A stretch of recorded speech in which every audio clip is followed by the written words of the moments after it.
Come on.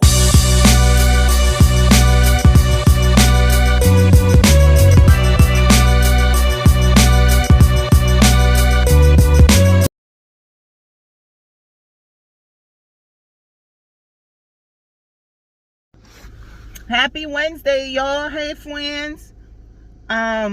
This phone gonna keep falling probably because I'm still in the loaner 1 week. So just listen to me. I don't want y'all getting dizzy when this phone keep falling. But how's y'all mental health? I haven't asked y'all in a long time. How's your mental health? How's y'all doing? Drop a comment if you wanna air out your grievances. This is a safe space, okay? This is a safe space. I'm doing okay. There's, little adulting that's happening, but nothing that's too out there. I'm lucky and fortunate enough to have a partner to help make some decisions and back each other up. That's nice to have. I'm not like flexing. I'm just saying that I have that resource and I've been utilizing it. And we have a little life change coming up that we made a decision on together as a couple, what's best for our family, and we pretty much gonna roll the dice, and we got backup plans, so I'm good. So there's really nothing going on to stress me out or anything, which I'm happy for. I like being stable and balanced and not ride such a very topsy-turvy emotional roller coaster that usually happens with somebody like myself. But I want to talk about a lot of different things. This is going to be all over the place. I'm going to start with O.J. Simpson's family declining the research for the CTE and stating that everything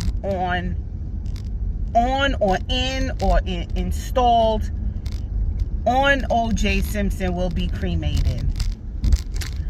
If you don't know, CTE is a TBI, traumatic brain injury, that can only be diagnosed after death. They cannot diagnose you with CTE until after you die, when they, do the autopsy and study the brain. Case in point, what I can remember off the top of my head was Aaron Hernandez, when he was on trial for the unaliving, and he, unalived himself, and then they did the autopsy and he had CTE, which was kind of shocking because I didn't think, I know this much about football, but I just remember it being a little bit shocking because his position didn't really call for that many hits, right? But he had it. And then OJ's position was a lot of hits. So, if this position with not that much hits got it, and the position with a lot of hits got it, he probably got it. I'm going to have to stand with the family on this one. Burn it all. Burn it all. Because them people still ain't get over the fact that he got off. If the glove don't fit, you must have quit. Okay? Popular culture and American history, they still feel some kind of way about it. And that's why they gave him so much jail time when he took his ass to Vegas and tried to reclaim his property that was no longer his. And they threw the book and some extra loose leaf pages at him to kind of be like, all right, we got you for this. We're going to try to give you the time that you would have got if Kim Kardashian daddy ain't get you off.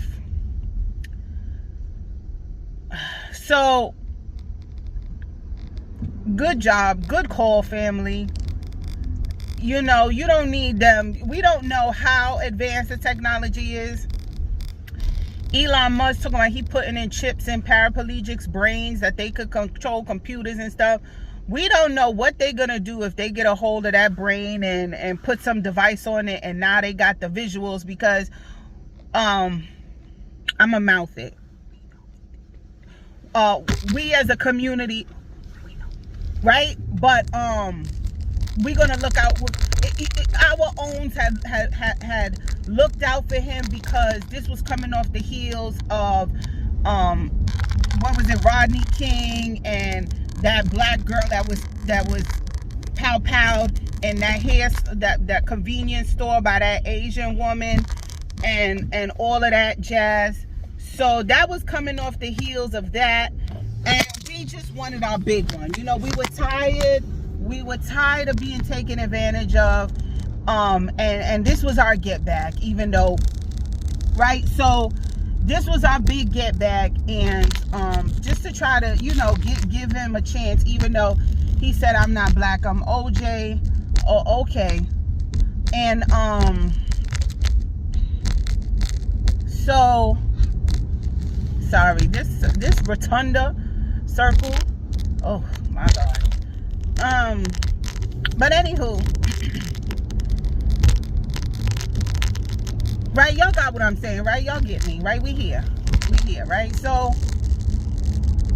they would have done put some apparatus in the brain and get visuals and stills and say, oh, you were there and you did it and all that, and then done put the serial code of the knee implant, you know, because the dust particles was in the house. No, I don't trust nothing in nobody. Burn it all. Burn it. Have a nice, right? Do they do cremation by fire?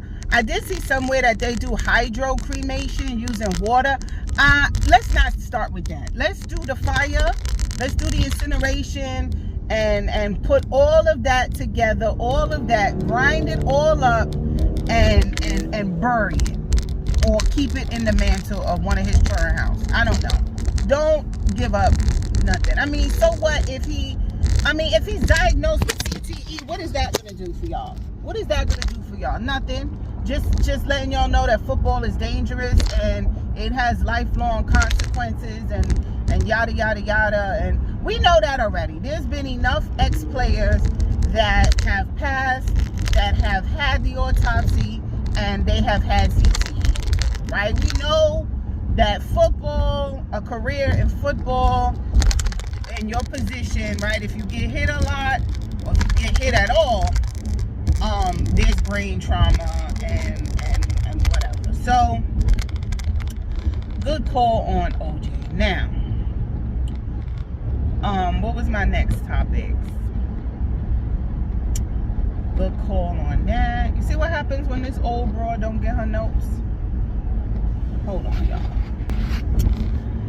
So, there's a short video going on of Jaden Smith, Will Smith's second son, with his wife. Jaden Smith coming up behind Justin Bieber, giving him a back hug, and them doing what you guys would call a sus move on each other. And Justin Bieber's a married man who I think identifies as heterosexual, but and I think that Jaden is bisexual, I don't know. This is what I'm getting from the, Cat Williams internet. But anyway, and people are speculating that these two are doing something and yada yada. I didn't get that. I didn't get that at all. I just think childhood stars and Hollywood and whatever has their own way of interacting with each other. And maybe they did. Maybe they are ex-lovers. Who the fuck knows? Who knows? Who cares? I saw two people warmly embrace themselves. And it goes to show like the cultural competency that we must address, because I grew up black. I grew up in a black neighborhood.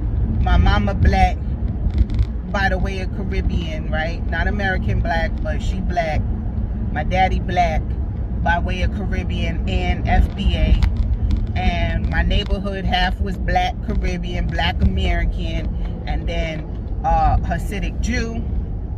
But that line of demarcation was very sharp, right? You on Eastern Parkway and Troy, Schenectady, Utica. It stopped at Utica. Was the Hasidic Jew part. Kingston to Schenectady Street was Hasidic Jews. So it was like black from like Franklin Avenue to a couple of blocks before Kingston, and then Kingston to the block before Utica was Hasidic Jew, and then Utica on was black. Till you got to Queens. Till you got to the not Queens, but till you got to the Jackie Robinson, or the Interborough, right? Interborough. So you got to the Interborough. But anyway, them lines of demarcation was strong. But anyway, I did not have access to the Hispanic culture, the Puerto Rican, Dominican, nothing, right? Was just nothing to it, right? Not even the food. So when I got my job in the Bronx, I was commuting, and then the commuting became too much, and I decided to be a big woman then and get my own apartment. I was living in the Bronx, and when I was living in the Bronx, I had more access to Spanish people, and it was a shock. Not a bad way, but it was pretty different. And I thought because our melanination was sort of similar, it would have been similar, but it was very different, right? So I got confused for being Dominican all the time. People would just start talking to me in Spanish, and I would say, I'm sorry, I'm not Dominican. And they'd be like, oh, you're Puerto Rican? I'm like, no, I'm black. And they'd be like, you know black. Yeah, I am black. You don't look black. Well, what does black look like? Because I was a shock to them too. The blacks that they saw were unequivocally black as far as culture, vernacular speech, urban colloquialisms and sayings, and the word nigga came out their mouth so flippantly and fluidly. And also with the black speak of the first and second generations Hispanics who had access to black people and were invited to the proverbial picnic. The word nigger would fly out their mouths, and it would be like nails on a chalkboard to me, because where I was from in Brooklyn, if you was not a nigger, you could not say nigger. This whole thing about, oh, on the East Coast we give Spanish people a pass, no. That is the Bronx. The Bronx gives people a pass. The black Bronxes give people a pass who are not black to say the word nigger, because they share a commonality as far as the poverty struggle and even their same interactions with the police, right? The stop and frisk affected black people and Hispanic people in the Bronx pretty much equally, because they live in the same tenements, they lived in the same projects, they intermingled, they interdated, they interbred. So yeah, they were getting yoked up and henned up by the cops. So their commonality and their, abuse that they received from the police kind of made them family, and they got the pass or the access to say nigga. Where I was from in Brooklyn, you had to be black on both sides to say nigga. You could not say it. You would get in trouble, honey. Man, listen. No. That if they say on the East Coast you give Spanish people a pass, no. Bronx people give Spanish people a pass. No. The Brooklyn? Crown Heights? Bed-Stuy? You think a Spanish person will go to Bed-Stuy and say nigga? No. No way. No way. No. So, what was I saying? Look at my ADHD kicking in again, y'all. I don't know where I was going with this. Oh, cultural. Even when I got my job and I was doing an interview on one of the clients, and because we did interviews to see, my job was to help them get employment. So I had to interview them and get to know what they like so they could be successful in the job they chose. And I remember one of the girls telling me that, I was like, okay, so what you have for dinner? She said, I had rice and ketchup and an egg. Now, they would tell us to identify and try to teach us on signs to identify abuse and yada, yada, yada. And to me, because of where I came from, I thought they were starving the girl. Like, what kind of sick individuals would give this grown woman rice, ketchup, and an egg for dinner? Clearly, there's something going on in the home. So they all had like a social worker. So I remember calling up the social worker and I go, hey, can I talk to you for a little bit about what's going on in the home? And just, no, I didn't say what's going on in the home. I said, can I give you a call and just update on where I am with Jane, Jane Doe. Give you an update on where I am on my discovery with Jane. And social worker was like, yeah, sure. And I talked about what she likes, and she was into fashion and makeup, and I did that. And then I casually brought in like, oh, she tells me that she eats rice with ketchup and an egg quite frequently for dinner. Now, the social worker was Hispanic. I think she was Puerto Rican. Yeah, she was Puerto Rican. And she goes, oh, that's my favorite. I remember when I was a little kid, that's all I would eat. Oh my gosh. It's so funny that Jane still enjoys that meal well into her 20s. I said, well, thank you for talking to me, and I'll keep you updated, and I'm going to start going out to the neighborhood businesses and start looking for a job. That's how I corrected it. I had no idea that that was a thing in dumb people community. The girl wasn't being starved. That was her preference. That would be the equivalent, I guess, in the Caribbean family of a can of corned beef with rice and hot sauce. Like corned beef from the can with the key, right? Chop up some onions, saute a little garlic, throw it in there, squirt a little ketchup in it. Or if you got a can of tomato sauce, the little can, you crack that open. But if not, you squirt some ketchup, make some white rice, dump it on top. You got yourself a meal. Maybe open a can of corn, heat it up with some butter. That was the equivalent. The white rice with the fried hard egg, right? She wanted it fried to death. And ketchup all over it. That was their equivalent. I had no idea. Now, I would have put out this abuse claim, and this was part of their culture. You see the difference of cultural competency? Just like another example, I'm sorry, guys. Just like another example of why you need different types of nurses and a doctor. When a pregnant woman came in and she had her hair in a doobie, with the pins, because she getting ready for childbirth. Because a black woman, you got your hair two ways. You got it in birthing braids. You know what birthing braids are? A fresh set of extension braids, because you finna give birth and you finna not to bathe or wash your hair for 2 to 3 months because you got a newborn. Or a wrap. Okay, I had my hair in a wrap. My scalp was so tender when I was pregnant. I could not sit for braids when I was pregnant with twins. So I got a fresh a rolling set and had it in a wrap. Now, it itches. It itches because air can't get to the scalp. So this mother, this laboring woman, was going like this. Going like this. And the nurse charted a suggestion for a psych evaluation for the mother because she was hitting herself in the head. So when they changed shifts and the black nurse read the chart, she was like, no, her scalp itch. Thank goodness, because they would have gave this laboring woman who baby had been born a psych evaluation, took her baby away because she went like this. Do you know why we go like this? Non-blacks, women's or men. Do you know why we go like this? Why do we go like this when our scalp itch instead of scratching it? Why? Can somebody tell me why? Because if it itch, you on week 3 or maybe even week 4. And that dry scalp, or AKA dandruff, if you scratch it, will flake up and pop up.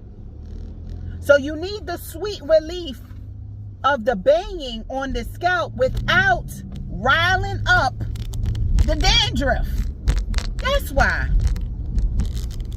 And then also, if you're more health inclined, scratching your scalp with your nails cause micro tears that can cause infections.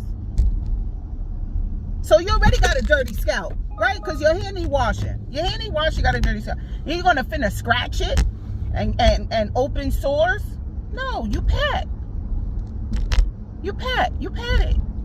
So the non-black nurse, we know she was white. The white nurse had no idea about the culture of black people, and how would she? We're not expecting that.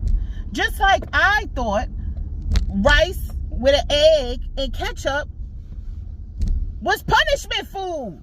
She thought the woman was banging on the head.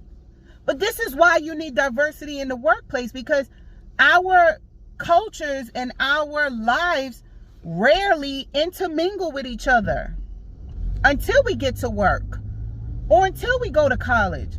We're kind of in our own monolithic state. We're kind of all here, right? Especially if you live in a community as such.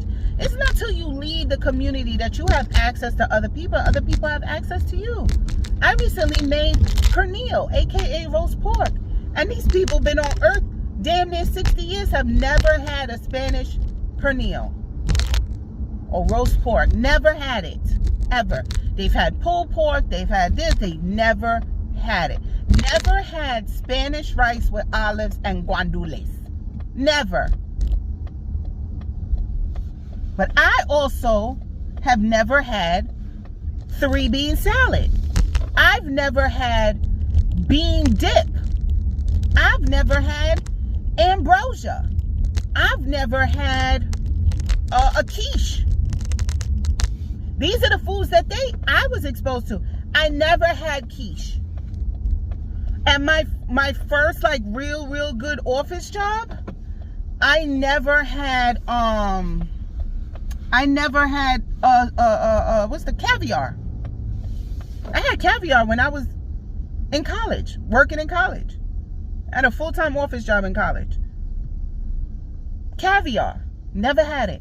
Never had baklava. All of these things, because I left my community and I worked outside of my community, and I had access to different people. So I think the culture in Hollywood is different than us regular laymen, and I think it was innocent. I think it was two gentlemen who can physically embrace each other, just like my husband and his Hispanic friends. When they embrace each other, it is physical. It is a hug and it is a kiss on the cheek. I remember when me and him were dating and we were saying bye to everybody, and his friend kissed me on the cheek. And I was a little taken aback because I didn't know, I knew he was not hitting on me, but I watched his interaction to realize this is a cultural thing and it's okay. And I embrace it. And now I'm kissing everybody.